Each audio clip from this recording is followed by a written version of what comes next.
Hey, Daily Dosers, this is Larry here, and I'm kicking off a week of Advent thoughts for us. And I'm not going to look at a specific verse today because the Christmas story is so well known. I want to share with you some thoughts from 30,000 feet, taking in light all that Matthew and all that Luke tells us about this Christmas story. And it goes back to a message that I tried to put together in the very early days of North Coast.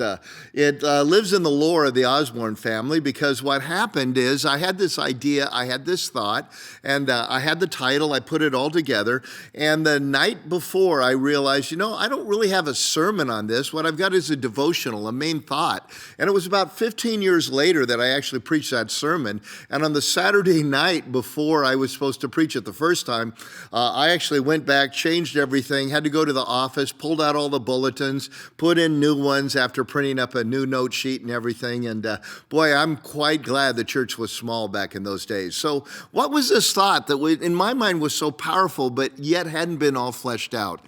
And it was simply this: He comes at night. You see, when you step back and take a look at the Christmas story, one of the profound things you see over and over and over again is that the good news invades what seems to be the worst of times. You've got Mary and Joseph, and she is told that she's most blessed of all women, and she's like, what is this about?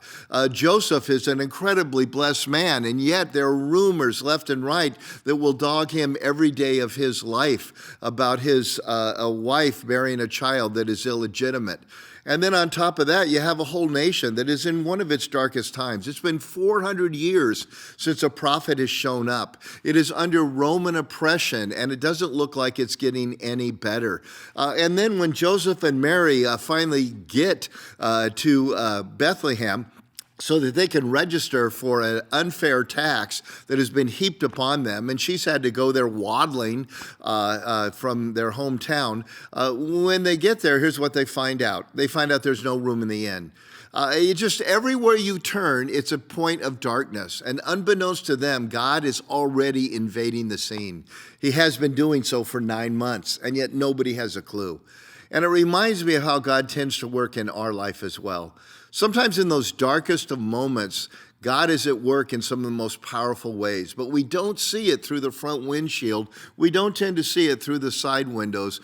We see it through the rearview mirror.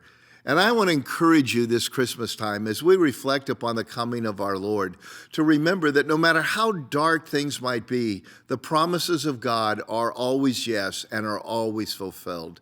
You see, we have a Lord who comes at night. When we don't expect him, often when we've given up hope, and then there he is. The light of the world shows up.